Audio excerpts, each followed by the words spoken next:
അഹമ്മദാബാദിൽ all India Congress കമ്മിറ്റിയുടെ AICCയുടെ 86ാമത് സമ്മേളനം നടക്കുകയായിരുന്നു. കോൺഗ്രസിന്റെ AICC സെഷനാണ് നമ്മുടെ ഇൻസൈറ്റിലെ ഇന്നത്തെ ചർച്ചാ വിഷയം. ന്യായ് പാത്ത് റെസൊല്യൂഷൻ അടക്കമുള്ള മല്ലികാർജുൻ ഖാർഗെയുടെയും രാഹുൽ ഗാന്ധിയുടെയും പ്രസംഗങ്ങൾ, അതിനെ തുടർന്നുള്ള തീരുമാനങ്ങൾ, കോൺഗ്രസ് ഒരു റിവൈവലിലേക്ക് തിരിച്ചു വരികയാണോ തുടങ്ങിയ ചർച്ചകളൊക്കെ നടന്നുകൊണ്ടിരിക്കുകയാണ്. നമ്മൾ ഇൻസൈറ്റിലെ വിഷയം ചർച്ച ചെയ്യുകയാണ്. സ്വാഗതം. AICCയുടെ 86ാം സമ്മേളനം ചർച്ച ചെയ്യുന്നതിന്, അതിന് സമ്മേളനത്തിലെ ഘടകങ്ങൾ ചർച്ച ചെയ്യുന്നതിൻ്റെ മുമ്പ് തുടങ്ങാൻ ആഗ്രഹിക്കുന്നത്, കുറച്ച് ദിവസങ്ങൾക്ക് മുമ്പാണ് മധുരയിൽ വെച്ച് CPIMന്റെ സമ്മേളനം അവസാനിക്കുന്നത്. മലയാള മാധ്യമങ്ങളിൽ അടക്കം CPIM സമ്മേളനത്തിന് കിട്ടിയ ഒരു ഹൈപ്പ് AICC സമ്മേളനത്തിന് കിട്ടിയിട്ടില്ല എന്നൊരു അഭിപ്രായമുണ്ട്. എന്ത് തോന്നുന്നു? എനിക്കും അങ്ങനെ തന്നെ തോന്നിയത്, സത്യം പറഞ്ഞു. കാരണം വെച്ച് കഴിഞ്ഞാൽ CPIMന്റെ പാർട്ടി കോൺഗ്രസ്സിന് എന്താ പറയുക, അവിടെ ചർച്ച ചെയ്യുന്നത്, അവിടെ ചർച്ചയിൽ വരുന്ന വിരുദ്ധാഭിപ്രായങ്ങൾ, നേതൃപദവിയിലേക്ക് ആരൊക്കെ വരും, പുതിയതായിട്ട് പോളിറ്റ് ബ്യൂറോയിൽ ആര് വരും, കേന്ദ്ര കമ്മിറ്റിയിൽ ആര് വരും, ജനറൽ സെക്രട്ടറി സ്ഥാനത്തേക്ക് ചോയ്സ് ഏതൊക്കെയാണ്, ഇങ്ങനെ പല തരത്തിലുള്ള വാർത്തകൾ സമ്മേളനം തുടങ്ങുന്നതിന് മുമ്പുണ്ടായിരുന്നു. സമ്മേളനാനന്തരം മലയാള മാധ്യമങ്ങൾ, ഒരുപക്ഷെ തമിഴ് മാധ്യമങ്ങൾ അങ്ങനെ കവർ ചെയ്തിട്ടുണ്ടാവും, വലിയ കവറേജ് കൊടുത്തു. അതിൻ്റെ ലാസ്റ്റ് സെഷനിൽ ചിലപ്പോൾ പ്രസംഗങ്ങൾ കണ്ടിന്യൂസ് ആയിട്ട് ലൈവ് കൊടുക്കുകയൊക്കെ ചെയ്തിരുന്നു. അത്രയൊന്നും AICC സമ്മേളനത്തിന് മലയാള മാധ്യമങ്ങൾ സമയം കൊടുത്തായിട്ട് കണ്ടില്ല. അതെന്തുകൊണ്ടാണെന്നുള്ള കൗതുകം എനിക്കുണ്ട്. കാരണം വെച്ചാൽ അവിടെ ആളില്ലാഞ്ഞിട്ടല്ല, ഏതാണ്ട് എല്ലാ മാധ്യമങ്ങളുടെ പ്രതിനിധികളും അഹമ്മദാബാദിൽ പോയിരുന്നു. അവരവിടുന്ന് ലൈവ് റിപ്പോർട്ട് ചെയ്യുന്നൊക്കെ ഉണ്ടായിരുന്നു. പക്ഷേ CPM സമ്മേളനത്തിന് അത് കിട്ടിയ അത്രയും പ്രോമിനൻസ് AICC സമ്മേളനത്തിന് എന്തുകൊണ്ടോ കിട്ടിയില്ല. സത്യം പറഞ്ഞാൽ കുറച്ചുകൂടെ ഡീപ്പായിട്ട് കവർ ചെയ്യേണ്ടതായിരുന്നു എന്നാണ് എനിക്ക് തോന്നിയത്. കാരണം ഇപ്പോൾ 2021 റായ്പൂരിൽ കഴിഞ്ഞതിന് ശേഷം അടുത്ത സമ്മേളനം, ഒരു 2 വർഷത്തെ ഗ്യാപ്പിലാണ് AICCയുടെ സമ്മേളനം നടക്കുന്നത്. കഴിഞ്ഞ ലോക്സഭാ തെരഞ്ഞെടുപ്പിലാണ് കോൺഗ്രസ് അവരുടെ 2014 2019 പെർഫോമൻസ് വെച്ച് കുറേ കൂടെ ബെറ്റർ പെർഫോമൻസ് 2024 കാഴ്ചവെച്ചിട്ടുണ്ട്. ആ നിലയ്ക്ക് അവർ സംഘടനയെ പുനരുജ്ജീവിപ്പിക്കാൻ, താഴെ തലത്തിൽ സംഘടനാ സംവിധാനങ്ങൾ ഉണ്ടാക്കാനൊക്കെ ഒരു ശ്രമം നടത്തുകയാണ്. അപ്പം അതിന് തക്ക ഒരു കവറേജ് കൊടുക്കേണ്ടതായിരുന്നു എന്നുള്ളതാണ് എനിക്ക് തോന്നിയത്. പക്ഷെ എന്താണ് അതിൻ്റെ ഒരു ന്യായമൊന്നും മനസ്സിലായില്ല. എന്താണ് ഒരു ന്യൂസ് പ്രയോറിറ്റിയുടെ ഒരു മാറ്റം, എന്താണ് സംഭവിച്ചതെന്നും എനിക്ക് മനസ്സിലായില്ല. ഇനിയിപ്പോൾ ഭരിക്കുന്ന BJP അല്ലേ, കോൺഗ്രസ് മുക്ത ഭാരതമാണല്ലോ BJPയുടെയും നരേന്ദ്രമോദിയുടെയും അമിത്ഷായുടെയൊക്കെ പ്രധാന ലക്ഷ്യം. കോൺഗ്രസിന് കൂടുതൽ കവറേജ് കൊടുത്തിട്ട് വെറുതെ ഒരു പണി മേടിക്കണ്ട എന്ന് വിചാരിച്ചിട്ടാണോ എന്നറിയില്ല. എന്തായാലും ഒരു കൗതുകം തോന്നി. AICCയുടെ 86ാമത് സംസ്ഥാന സമ്മേളനം 60 ശേഷമാണ് ഗുജറാത്തിലേക്ക് വരുന്നത്. ഗുജറാത്തിൽ അടുത്ത 2027 തെരഞ്ഞെടുപ്പ് വരാൻ പോവുകയാണ്. ഗുജറാത്തിന് വേണ്ടി സ്പെഷ്യൽ റെസൊല്യൂഷൻ തന്നെ പാസ്സാക്കിയിട്ടുണ്ട്. ഈ ഒരു സമ്മേളനം ഇമ്മീഡിയറ്റ് ഇമ്പാക്റ്റ് എന്തായിരിക്കും കോൺഗ്രസിൽ കൊണ്ടുവരിക എന്നാണ് തോന്നുന്നത്? ഇമ്മീഡിയറ്റ് ഇമ്പാക്റ്റ് ഒന്നും ഉണ്ടാക്കുമെന്ന് എനിക്ക് തോന്നുന്നില്ല, സത്യം പറഞ്ഞാൽ. ഇപ്പോൾ അവരുടെ പ്രധാനപ്പെട്ട ആദ്യം ഒരു റീവാമ്പ് ചെയ്യാൻ ഉദ്ദേശിക്കുന്നത് ഗുജറാത്താണ്. ഗുജറാത്തിൽ ഒരുപക്ഷെ 2017 നിയമസഭാ തെരഞ്ഞെടുപ്പ് കവർ ചെയ്യാൻ ഞാൻ പോയിരുന്നു. ഗുജറാത്തിൽ അന്ന് കോൺഗ്രസിന് വേണമെങ്കിൽ അധികാരം പിടിക്കാൻ പറ്റുന്നൊരു സാഹചര്യം ഉണ്ടായിരുന്നു. കാരണം കോൺഗ്രസിന് അന്നും അവിടെ സംഘടന ഉണ്ടായിരുന്നു, സംവിധാനങ്ങളുണ്ടായിരുന്നു, താഴെ തട്ട് വരെ സംവിധാനവും സംഘടനയും ഒക്കെ ഉണ്ടായിരുന്നു, പണവും ഉണ്ടായിരുന്നു. പക്ഷെ അന്ന് അവർക്ക് വളരെ ചെറിയ സീറ്റ് മാർജിനിലാണ് അത് നഷ്ടപ്പെട്ടു പോയത്. രാഹുൽ ഗാന്ധി ആയിരുന്നു അന്നും മുഖ്യ പ്രചാരകൻ. കുറച്ചും കൂടെ എഫേർട്ട് അന്ന് എടുത്തിരുന്നെങ്കിൽ ഒരുപക്ഷെ കോൺഗ്രസ് അന്ന് ഗുജറാത്ത് അധികാരം തിരിച്ചു പിടിച്ചേനെ. അന്ന് നടന്നില്ല. അതിനുശേഷം പിന്നെ നമുക്കറിയാമല്ലോ, പിന്നെ അത്ര സാധ്യത അടുത്ത തെരഞ്ഞെടുപ്പിലൊന്നും ഉണ്ടായിരുന്നില്ല. വരുന്ന തെരഞ്ഞെടുപ്പിൽ അത്ര പോലും ഉണ്ടാകുമെന്ന് എനിക്ക് തോന്നുന്നില്ല. കാരണം വെച്ച് കഴിഞ്ഞാൽ മുൻപ് കോൺഗ്രസിൻ്റെ ടോപ്പ് ലീഡേഴ്സ് ആയിരുന്നു, നിയമസഭയിലൊക്കെ പ്രതിപക്ഷ നേതാവായിരുന്നു, ഗുജറാത്ത് പ്രദേശ് കോൺഗ്രസ് കമ്മിറ്റിയുടെ അധ്യക്ഷനൊക്കെ ആയിരുന്നു അർജുൻ മോദു, അതേപോലുള്ള ആളുകളൊക്കെ BJPയിലേക്ക് പോയി. പിന്നെ ഇപ്പോൾ ശക്തി സിംഗ് ഗോഹിലാണ് അവിടെ PCCയുടെ പ്രസിഡൻ്റായിട്ടുള്ളത്. ശക്തി സിംഗ് ഗോഹിൽ അത്യാവശ്യം ജനപിന്തുണയുള്ള സംഘടനാ ശേഷിയുള്ള നേതാവ് തന്നെയാണ്, അതിൽ തർക്കമൊന്നുമില്ല. പിന്നെ ജിഗ്നേഷ് മേവാനിയെ പോലുള്ള യുവാക്കളുണ്ട്. അതുകൊണ്ടൊന്നും പോരാ തൽക്കാലം കോൺഗ്രസിന് ഗുജറാത്തിൽ നിൽക്കുക എന്ന് പറയുന്നത്. അതിനിടയ്ക്ക് ഗുജറാത്തിലെ കോൺഗ്രസ് നേതാക്കളെ സംബന്ധിച്ച് ഈ അടുത്ത് രാഹുൽ ഗാന്ധി നടത്തിയ ഒരു പരാമർശവും കൂടെ നമ്മൾ ശ്രദ്ധിക്കേണ്ടതാണ്. കാരണം കോൺഗ്രസിൽ ഇരുന്നുകൊണ്ട് BJPയുടെ പണിയെടുക്കുക എന്ന് പറയുന്നത്, ഇത് ഗുജറാത്തിൽ പുതുമയുള്ള കാര്യമല്ല. ഇപ്പോൾ 2017 എന്തുകൊണ്ട് തോറ്റു എന്നുള്ളതിൻ്റെ ഒരു ഉത്തരം അത് തന്നെയാണ്. കോൺഗ്രസിൽ ഇരുന്നുകൊണ്ട് BJPയുടെ പണിയെടുത്തുകൊണ്ട് കൂടിയാണ് 2017 കോൺഗ്രസ് അവിടെ തോറ്റു പോകുന്നത്. അതിങ്ങനെ തുടർന്നുകൊണ്ടിരിക്കുകയാണ്. അതിൽ കുറേ ആളുകൾ BJPയിലേക്ക് ചേരി മാറി. ഇനി എത്ര പേരുണ്ട് എന്നവർക്കറിയില്ല. അവരെ പുറത്താക്കുമെന്ന് കോൺഗ്രസ് പറയുന്നുണ്ട്. ഇതൊക്കെ നടക്കുന്നുണ്ട്. അവരുടെ ആദ്യത്തെ പ്രയോറിറ്റി ഗുജറാത്താണ്. ഗുജറാത്തിൽ പക്ഷേ ഇപ്പോഴത്തെ ഒരു കണ്ടീഷൻ വെച്ചുകൊണ്ട് കോൺഗ്രസിന് ഏതെങ്കിലും തരത്തിൽ വലിയൊരു മാറ്റം ഉണ്ടാക്കാൻ പറ്റും എന്ന് പ്രതീക്ഷിക്കാനില്ല. പിന്നെ വരാനുള്ളത് ബീഹാറാണ്. അല്ലെങ്കിൽ അതിന് മുമ്പ് ഗുജറാത്തിന് മുമ്പ് തെരഞ്ഞെടുപ്പ് വരാൻ പോകുന്ന ബീഹാറാണ്. അപ്പോൾ സംഘടനാ സംവിധാനം മെച്ചപ്പെടുത്തി ബീഹാറിൽ കുറെ കൂടെ ബെറ്റർ പെർഫോമൻസ് കാഴ്ചവെക്കുക എന്ന് പറയുന്നത് കോൺഗ്രസിനെ സംബന്ധിച്ച് എത്രത്തോളം നടക്കും എന്ന് കണ്ടറിയണം. കാരണം ഇതിനേക്കാൾ അനുകൂല സാഹചര്യം ഉണ്ടായിരുന്ന കഴിഞ്ഞ നിയമസഭാ തെരഞ്ഞെടുപ്പിൽ കോൺഗ്രസ് കൂടുതൽ സീറ്റ് ബാർഗെയിൻ ചെയ്ത് വാങ്ങുകയും എന്നാൽ വളരെ കുറച്ച് സീറ്റിൽ ജയിക്കുകയും 19 സീറ്റിലോ മറ്റോ ജയിക്കുകയും ചെയ്ത ഒരു തെരഞ്ഞെടുപ്പായിരുന്നു ഇതിനു മുമ്പത്തെ നിയമസഭാ തെരഞ്ഞെടുപ്പ്. അപ്പോൾ ഇനി സഖ്യകക്ഷികൾ അത് അനുവദിച്ചു കൊടുക്കുമോ എന്നുള്ളൊരു ക്വസ്റ്റ്യൻ ഉണ്ട്. RJD ഒക്കെ അത് RJD അത് അനുവദിച്ചു കൊടുക്കുമോ എന്നുള്ളൊരു ക്വസ്റ്റ്യൻ ഉണ്ട്. അപ്പോൾ ഇങ്ങനെയുള്ള ഒരുപാട് കൺസ്ട്രെയിൻസ് കോൺഗ്രസിന് മുമ്പിലുണ്ട്. അതുകൊണ്ട് ഈ AICC സമ്മേളനം ഇമ്മീഡിയറ്റ് ആയിട്ടുള്ള റിസൾട്ട് ഒന്നും ഉണ്ടാക്കില്ല. എനിക്ക് തോന്നുന്നത് ഒരു അടുത്ത ലോക്സഭാ തെരഞ്ഞെടുപ്പിൽ ആക്കാക്കിയുള്ള ഒരു സംഘടനാ ശക്തിപ്പെടുത്തൽ, അതിനുള്ളൊരു ശ്രമമായിട്ട് കോൺഗ്രസ് ഇത് കണക്കാക്കണം എന്നാണ് എനിക്ക് തോന്നുന്നത്. അങ്ങനെയാണെങ്കിൽ അതൊരു പക്ഷേ പോസിറ്റീവായിരിക്കും. അവർക്ക് സ്വാധീനമില്ലാത്ത സ്ഥലങ്ങളിൽ, അവർക്ക് സംഘടന ദുർബലപ്പെട്ടു പോയ സ്ഥലങ്ങളിൽ അതിനെ പതുക്കെ റിവൈവ് ചെയ്ത് കൊണ്ടുവരാൻ അതിന് സമയമെടുക്കും. ആ സമയമായിട്ട് ഇതിനെ കാണുകയാണെങ്കിൽ ഒരുപക്ഷെ അതായിരിക്കും നേതാക്കളുടെ മനസ്സിലുണ്ടാവുക എന്നാണ് ഞാൻ പ്രതീക്ഷിക്കുന്നത്. 2029 തെരഞ്ഞെടുപ്പിൽ കാലങ്ങളായി അധികാരത്തിന് പുറത്തിരിക്കുന്ന പാർട്ടിയെ അധികാരത്തിലെത്തിക്കണം എന്ന ലക്ഷ്യത്തിൽ തന്നെയാണ് ന്യായ് പാത്ത് എന്ന ഒരു റെസൊല്യൂഷൻ വരുന്നത്. അടിത്തട്ട് ശക്തിപ്പെടുത്തണം എന്നൊരു പ്രത്യേക ലക്ഷ്യമുണ്ട്. DCCകൾക്ക് കൂടുതൽ അധികാരം നൽകാനുള്ള നീക്കങ്ങളുണ്ട്.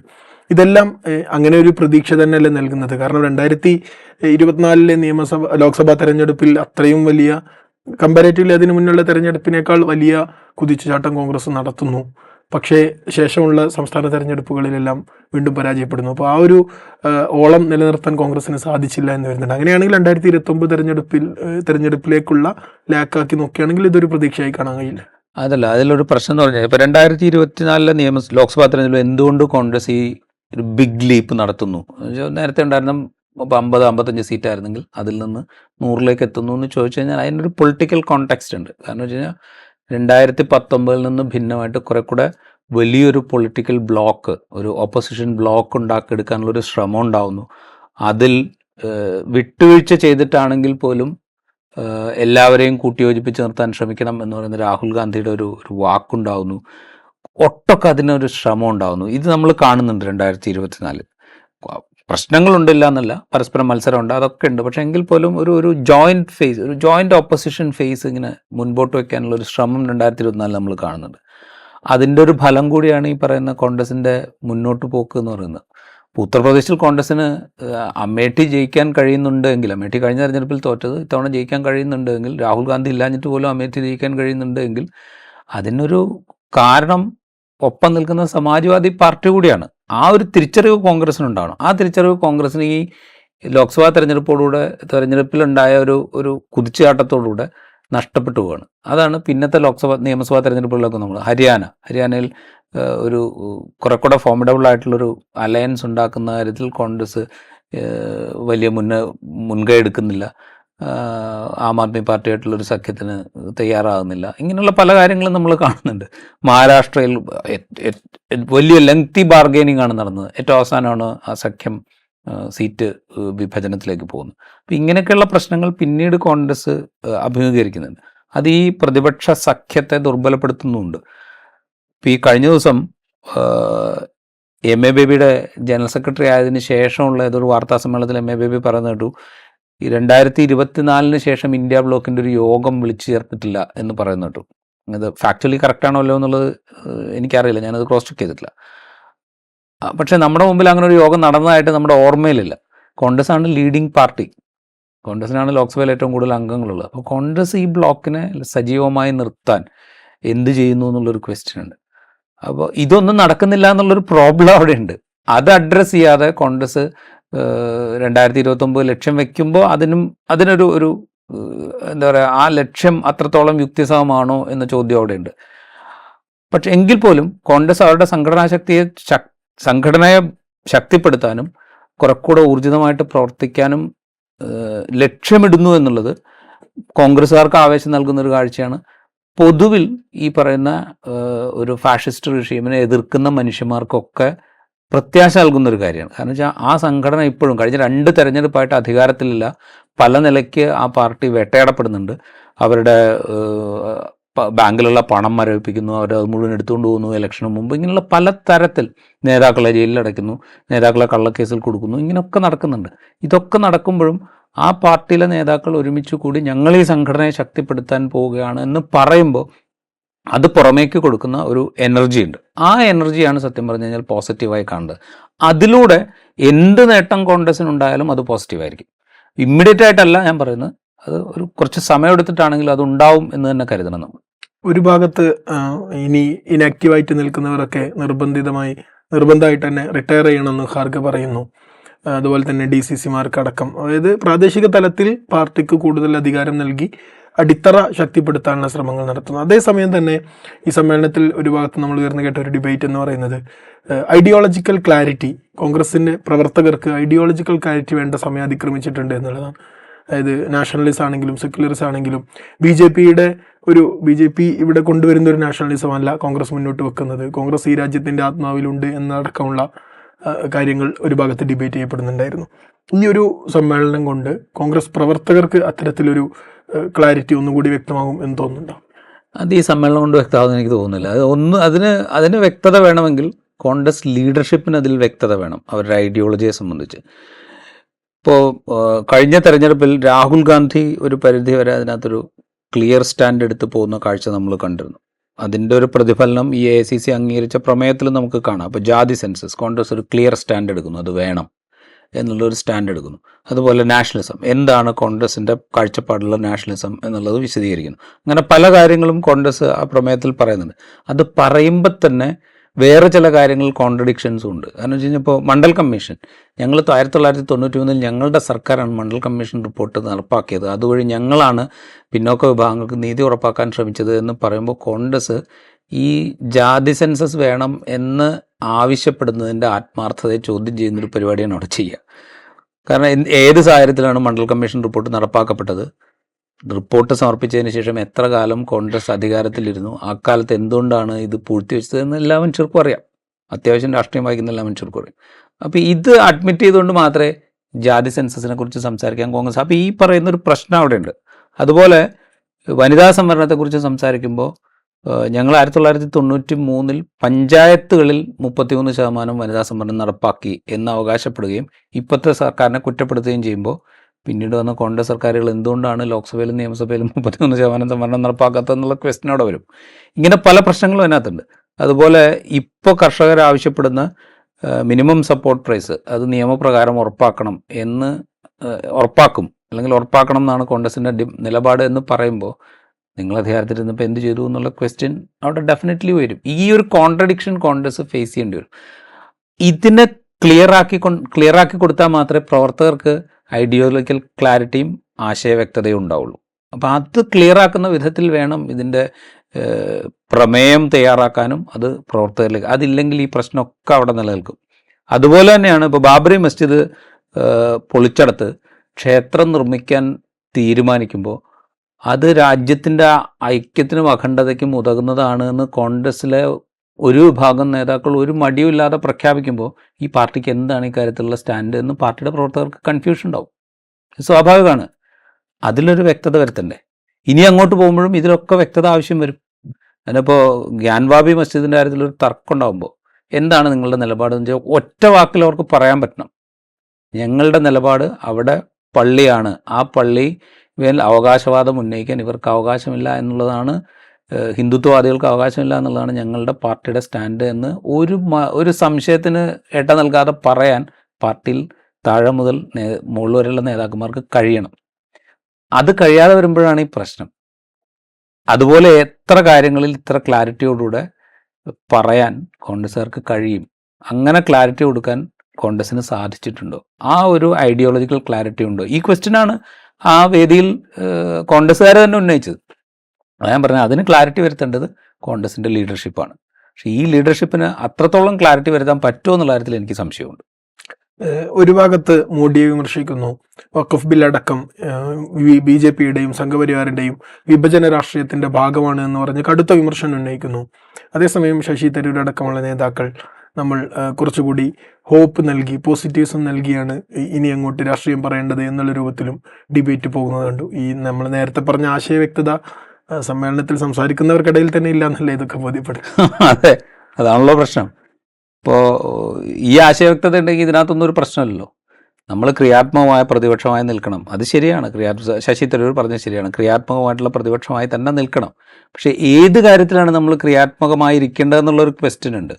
രാജ്യത്തിൻ്റെ ഒരു സെക്കുലർ ക്രെഡൻഷ്യൽസിനെ ഇല്ലാതാക്കുന്ന വിധത്തിൽ, രാജ്യത്തെ ഏറ്റവും വലിയ ന്യൂനപക്ഷ വിഭാഗത്തെ അവരുടെ എന്താ പറയുക അവകാശങ്ങളിൽ നിന്ന് പറിച്ചെറിയുന്ന വിധത്തിൽ, അവരെ ഒരു മൂന്നാംകിട പൗരന്മാരാക്കുന്ന വിധത്തിൽ ഒരു ഭരണകൂടം പ്രവർത്തിക്കുമ്പോൾ അവിടെ ക്രിയാത്മക പ്രതിപക്ഷത്തിൻ്റെ ഒരു റോളും ഇല്ല. അവിടെ ഏകപക്ഷീയമായി എതിർക്കുക എന്നുള്ള കാര്യം മാത്രമേ ഉള്ളൂ. അവിടെ ക്രിയാത്മകതയ്ക്ക് ഒരു റോളും ഇല്ല. അത് മാത്രമല്ല, ഇപ്പം നമ്മൾ കേരളത്തിൽ LDFും UDFും മാറി മാറി ഭരിക്കുന്നൊരു ഘട്ടം ഉണ്ടായിരുന്നു. അതിപ്പോൾ LDF ഭരിച്ചാലും UDF ഭരിച്ചാലും പ്രതിപക്ഷത്തിരിക്കുന്നവർ ഒരു ക്രിയാത്മക പ്രതിപക്ഷമായിരിക്കണം എന്ന് പറയുന്നതിലൊരു സെൻസ് ഉണ്ട്. എന്തൊക്കെ പറഞ്ഞാലും ഒരു സെക്കുലർ ഡെമോക്രസിക്ക് വേണ്ടിയിട്ട് വാദിക്കുന്ന മുന്നണികളാണ് അധികാരത്തിലിരിക്കുന്നതും പ്രതിപക്ഷത്തിരിക്കുന്നതും. നമ്മൾ ഇന്ത്യയിൽ കാണുന്നത് അതല്ല. ഇന്ത്യയിൽ ഏകാധിപത്യ പ്രവണതയുള്ള ഒരു ഫാഷിസ്റ്റ് റെഷീമാണ് ഭരിച്ചുകൊണ്ടിരിക്കുന്നത്. അവരുടെ കാര്യത്തിൽ നമ്മൾ ക്രിയാത്മക പ്രതിപക്ഷം എന്നൊന്നും പറഞ്ഞിട്ട് ഒരു കാര്യമില്ല. അവരെന്ത് നല്ലത് പറഞ്ഞാലും അതിൻ്റെ പിന്നിൽ വിഷം ഒളിപ്പിച്ചു വെച്ചിട്ടുണ്ടാകും എന്നതാണ് വസ്തുത. അത് ഏത് കാര്യം എടുത്താലും അങ്ങനെ തന്നെയാണ്. അപ്പോൾ അത് മനസ്സിലാക്കിയാൽ പിന്നെ നമുക്ക് അവരെ എതിർക്കുക എന്നുള്ള ഒറ്റ മാർഗ്ഗമുള്ളൂ. അവിടെ ക്രിയാത്മക പ്രതിപക്ഷം എന്നോ പോസിറ്റീവ് പ്രതിപക്ഷം എന്നോ ഒന്നൊരു ഫാക്റ്റില്ല, അല്ലെങ്കിൽ ഫാക്ടറില്ല. ഇത് മനസ്സിലാക്കാതെ നമ്മൾ എന്ത് ആശയവ്യക്തതയെക്കുറിച്ചാണ് സംസാരിക്കുന്നത്? അപ്പോൾ അതായത് നമ്മൾ രാജ്യത്തെ ഇപ്പോഴത്തെ അവസ്ഥ എന്താണ് എന്ന് മനസ്സിലാക്കാതെയാണ് നമ്മൾ ക്രിയാത്മകമായ പ്രതിപക്ഷമായിരിക്കണം, നമ്മൾ പോസിറ്റീവായി ചിന്തിക്കാൻ ശ്രമിക്കണം എന്ന് പറയുന്നത് പാർട്ടിക്കുള്ളിൽ ഓക്കെയാണ്. പാർട്ടിയുടെ ഇൻറ്റേർണൽ ഡെമോക്രസിയുടെ കാര്യത്തിൽ അത് ഓക്കെയാണ്. കാരണം നമ്മളിപ്പോൾ ഇത്തരം സീറ്റേ ഉള്ളൂ, നമ്മൾ ചില സംസ്ഥാനങ്ങൾ മാത്രമേ അധികാരത്തിലിരിക്കുന്നുള്ളൂ, മുമ്പ് അങ്ങനെ ആയിരുന്നില്ല. പക്ഷേ നമ്മളിപ്പോൾ ദുർബലാവസ്ഥയിലാണെങ്കിലും നമ്മൾ ഇനിയും പോസിറ്റീവായി വളരാൻ തന്നെയാണ് ശ്രമിക്കുന്നത് എന്നുള്ളൊരു പോസിറ്റിവിറ്റി പാർട്ടിക്കുള്ളിൽ ഉണ്ടാവുന്നതാണ്. പക്ഷേ അത് ഇപ്പോഴത്തെ പാർലമെൻ്ററി രാഷ്ട്രീയത്തിൽ അത് ഉപയോഗിക്കാൻ കഴിയുമോ എന്ന് വിശ്വസിക്കുന്നുണ്ടെങ്കിൽ അത് തെറ്റാണ്. റൈറ്റ്. കോൺഗ്രസിന്റെ ചരിത്രം അറിയുന്നവർക്ക്, ഇന്ത്യയുടെ സ്വാതന്ത്ര്യ സമര ചരിത്രം അറിയുന്നവർക്ക് കോൺഗ്രസ് അടിത്തട്ടിൽ തന്നെ ശക്തിപ്പെടുത്താനുള്ള ശ്രമങ്ങൾ ആരംഭിക്കുന്നു എന്നത് തന്നെ ഒരു പ്രതീക്ഷയുടെ കാര്യമാണ്. പക്ഷേ സമ്മേളനത്തിലെ പ്രസംഗങ്ങളിലടക്കം കടന്നു വന്ന ആശയ വ്യക്തതയില്ലായ്മ അത് കോൺഗ്രസ് ദീർഘകാലമായി അല്ലെങ്കിൽ അടുത്ത തെരഞ്ഞെടുപ്പുകളിലൊക്കെ എല്ലാം കാണുന്ന ലക്ഷ്യത്തിലേക്ക് കോൺഗ്രസിനെ എത്രത്തോളം അടുപ്പിക്കുമെന്നത് കണ്ടറിയണം. ഏതായാലും ഈ AICCയുടെ സമ്മേളനത്തിൻ്റെ ഇമ്പാക്റ്റ് എന്താകുമെന്ന് വരുന്ന തെരഞ്ഞെടുപ്പുകളുടെ ഫലങ്ങളിലൂടെ നമുക്ക് വിലയിരുത്താം. ഇൻസൈറ്റ് ഇവിടെ പൂർണ്ണമാകുന്നു. മറ്റൊരു എപ്പിസോഡുമായി വീണ്ടും കാണാം.